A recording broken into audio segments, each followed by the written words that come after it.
నమస్తే అండి, నా పేరు డాక్టర్ వెంకటరామరెడ్డి. నేను Medinine homeopathy and ayurvedic hospital Hyderabad నుంచి మాట్లాడుతున్నా. ఈరోజు మనం చెప్పుకోబోయే టాపిక్ ఏంటంటే ఫీవర్స్. జనరల్గా వచ్చే జ్వరం అనేది ఎన్నో రకాలుగా వస్తుందండి. అంటే జలుబులో అంటే సింపుల్గా వచ్చే మనకు ఈ కోల్డ్, అలాగే థ్రోట్ పెయిన్ అంటే టాన్సిలైటిస్, అడినాయిడ్స్, నాజల్ పాలిప్స్, వీటి వల్ల కూడా మనకు ఈ జ్వరాలు వచ్చే అవకాశం ఉంటుంది. అదిగాక టైఫాయిడ్, మలేరియా ఇంకోటి అని తర్వాత ఎక్స్టెన్షన్ అనమాట. మనకు ఫ్రీక్వెంట్గా ఏంటంటే పిల్లోడు జలుబు చేయగానే జ్వరం వస్తుంది సార్ అని చిన్న పిల్లలు మన దగ్గరికి చాలా మంది తీసుకొస్తుంటారు. ఇదేంటంటే ఫ్రీక్వెంట్గా పిల్లోడు కొంచెం కోల్డ్ కాగానే, అంటే కొంచెం కోల్డ్కి ఎక్స్పోజ్ కాగానే బాడీ వీక్ అయిపోయేవాడికి ఈ బాడీలో ఇది వచ్చే అవకాశం ఉంటుంది. వీళ్ళకి ఏంటంటే మన హోమియోపతిలో బెస్ట్ మెడిసిన్స్ ఉన్నాయండి. ఇవి డిపెండింగ్ కాకపోతే కేసుని బట్టి ఇవ్వాల్సి వస్తాయి. అలా కాకుండా మీరు అవసరమైతే ఇంట్లో ఒక బెల్డోనా అనే 200 అనే ఒక మెడిసిన్ ఉంటుంది. ఏదైనా జ్వరం వచ్చినప్పుడు ఒక 3-4 పిల్స్, ఆ పిల్స్ ఏం చేస్తారంటే ఒక 1/2 కప్ వాటర్లో కలిపి పెట్టుకోండి, ఒక మూత పెట్టుకోండి. ప్రతి 10 నిమిషాలకు ఒకసారి తాపుతూ ఉండండి, కోల్డ్ స్పాంజింగ్ చేస్తూ ఉండండి. దాంతో తగ్గిపోయే అవకాశం ఉంటుంది జనరల్ ఫీవర్ అయితే. అలాగా జలుబు, దగ్గు, ఆయాసం వాటిల్లో వచ్చిన ఫీవర్ ఉంటే మీరు కంపల్సరీ డాక్టర్స్తో కన్సల్ట్ కావాల్సిందే.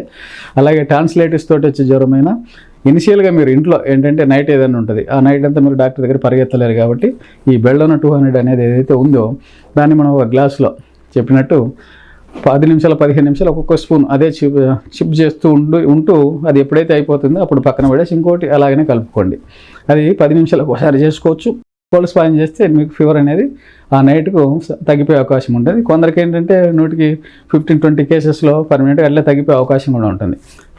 రెగ్యులర్గా ఉండే మెడిసిన్ రెగ్యులర్గా మేము ఇస్తూనే ఉంటాం. అలాగూ ఇది మీరు ఇంట్లో ఏదన్నా టెంపరీగా తీసుకునే అవకాశం ఉంటుంది కాబట్టి మీరు అక్కడ చూసుకోండి. ఈ వైరల్ ఫీవర్స్ వీటన్నిటికి కూడా ఈ విధంగా చేయొచ్చు. మన టైఫాయిడ్, మలేరియా ఫీవర్స్ ఉంటే దాని కేసు మనం టేకప్ చేసి సింపుల్గానే మనం తగ్గిస్తున్నాం. కాకపోతే వీటికి భయపడి హైరాణ పడే చిన్నపిల్లల దగ్గర నుంచి ఈ మెడిసిన్స్, యాంటీబయాటిక్స్ ఇవన్నీ వేసి వాళ్ళ బాడీలన్నీ పాడు చేయకుండా మీకు దగ్గరలో ఉన్న హోమియోపతి డాక్టర్ దగ్గరికి వెళ్తే సింపుల్ ట్రీట్మెంట్ అండి. వారం 10 రోజుల్లో మీకు ఏ జ్వరం ఉన్నా తగ్గిపోయే అవకాశం ఉంటుంది. మలేరియా కావచ్చు, టైఫాయిడ్ కావచ్చు, ఏమైనా కావచ్చు. మనం ఎక్కడైతే మనం ఈస్టర్న్ కంట్రీస్లో చూసుకుంటే వాళ్ళు స్టార్టింగ్లో యాంటీబయాటిక్స్ ఏవి బెటర్. మనం కూడా అదే విధంగా యాంటీబయాటిక్స్ అవసరం లేదండి.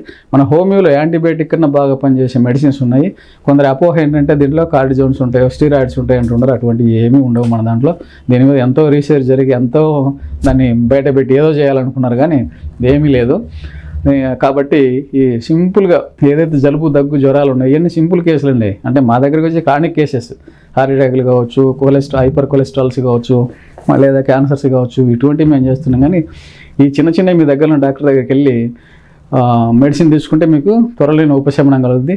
ఇవన్నీ ఎందుకు చెప్తానంటే చిన్నపిల్లల దగ్గర నుంచి మనం యాంటీబయాటిక్స్ అవి చేసి వాళ్ళ బాడీ దెబ్బతీసి ఆ ఇమ్యూన్ పవర్ ఎప్పుడైతే దెబ్బతీస్తుందో రాబోయే రోజుల్లో వాడికి బాడీ సరిగా ఉండక చిన్నదానికి కూడా ఆ బాడీ అనేది జబ్బుకు లోన్ అవుతుంది. అది ఏంటంటే దాన్ని ఆటోఇమ్యూన్ డిజార్డర్ అంటాం. ఆ ఆటోఇమ్యూన్ డిజార్డర్లో ఏదైనా రావచ్చు. అది సోరియాసిస్ కావచ్చు, వాడికి ఏదైనా రుమటైడ్ ఆర్థరైటిస్ కావచ్చు. ఇటువంటివి కూడా ఫ్యూచర్లో వచ్చే అవకాశం ఉంటుంది. కాబట్టి వాడి బాడీ స్ట్రాంగ్గా ఉండాలి. కాబట్టి ఫస్ట్ నుంచి కూడా మీరు యాంటీబయాటిక్స్ అయితే వీలైనంత వరకు ఆపేస్తే మంచిదండి. ఇది మీకు ఎడ్యుకేట్ చేద్దామని చెప్పి ఈ వీడియో ద్వారా మీకు తెలియజేస్తున్నా. మీకు అందరికీ ఇది ఉపయోగించుకోగలరని చెప్పి మనం చేసుకుంటూ సెలవు తీసుకుంటాను. నమస్తే.